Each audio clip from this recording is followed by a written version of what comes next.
sebagai pengantar terlebih dahulu, saya ingin sampaikan beberapa hal yang sangat penting. Yang pertama,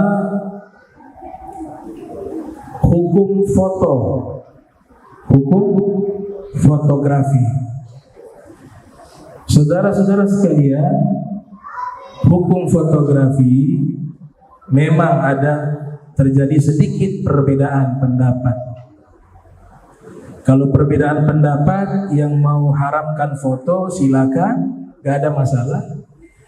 Tapi yang berfoto juga jangan disalahkan karena ada perbedaan pendapat.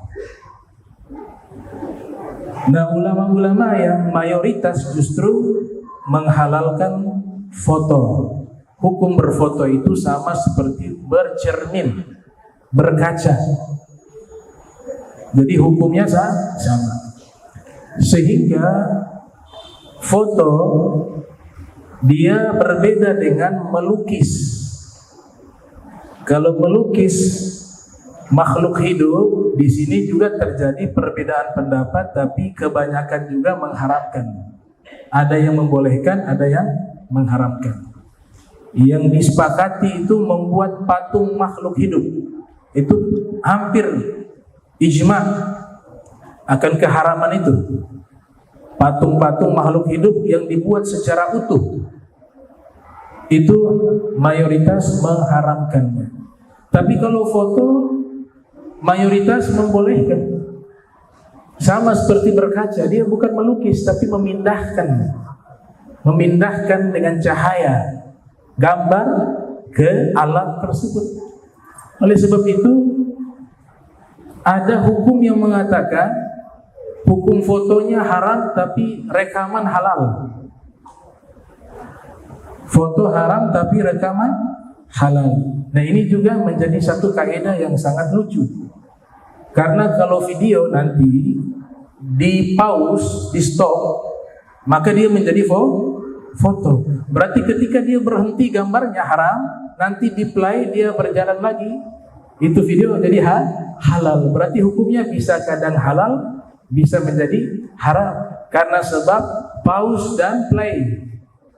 Nah, sehingga ulama-ulama Mesir, diantaranya seorang mufti namanya Syekh Bakhit Al-Muti Al-Hanafi, dia menulis satu kitab tentang masalah hukum fotografi berjudul Al-Jawabu Syafi fi Ibahati Taswir Fotografi, yang dimana di kitab tersebut kesimpulannya bahwa hukum foto itu adalah dibolehkan selama gambarnya baik. Kalau gambarnya buka aurat ya haram. Tapi kalau gambarnya dari foto itu adalah tidak membuka aurat, maka hukum tersebut adalah hukum yang dibenarkan, yang dibolehkan. Lagian kalau diharapkan foto di zaman sekarang repot. KTP harus ada foto, SIM harus ada foto, mau keluar negeri paspor visa juga harus ada foto, mau buat acara juga, buat baleho untuk dikenalkan kepada masyarakat juga menggunakan foto. Jadi itu saya ingin sampaikan pengantar saja bahwa hukum foto itu adalah hukum yang dibolehkan. Masalah kedua,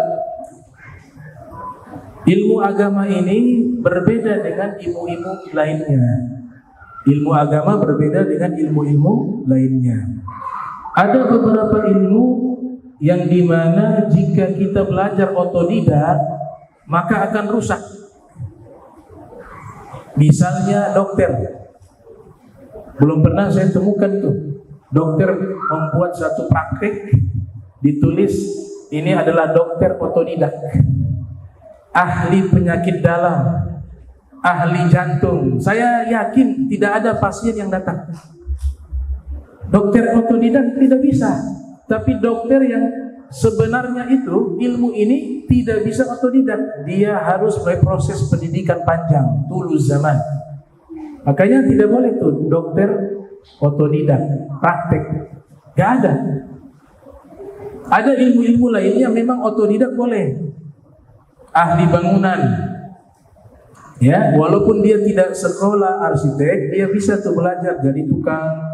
Bisa bangun bangunan tanpa sekolah, bisa. Namun ilmu kedokteran dan salah satu juga ilmu agama, dia tidak bisa otodidak. Dia harus dengan guru bertalaqi. Makanya dikatakan oleh para ulama, man la syaikha lahu fa syaitanu syaikhu. Orang yang tidak punya guru, gurunya adalah syaitan. Itu yang dimaksud ilmu agama. Apalagi tidak bersanad bersambung kepada Nabi Muhammad sallallahu alaihi wasallam dan hanya sekedar dengan membaca, maka ulama mengatakan man kana syekhuhu kitabah fa khata'uhu aktsaru min sawabih. Orang yang gurunya hanya buku, tanpa ada guru spiritual, tanpa ada guru agama, dia tidak bertalaki, maka salahnya lebih banyak dari benarnya, kata ulama. Maka harus bertalaki dengan para syuyukh, para asatizah yang bersanad sehingga pemahamannya tidak menyimpang, tidak keliru. Kemudian dikatakan Al-Imam Asy-Syatibi, seorang ulama Spanyol, menulis satu risalah berjudul Kitab Al-Muwafaqat. Di situ beliau mengatakan, kana al-ilmu fi sudurir rijal, thumma intaqal ila al-kutub wa mafatihuhu bi aidir rijal. Ilmu di zaman Nabi, di zaman sahabat, di zaman tabi'ut tabi'in dan di zaman tabi'in, itu sumbernya di dalam dada.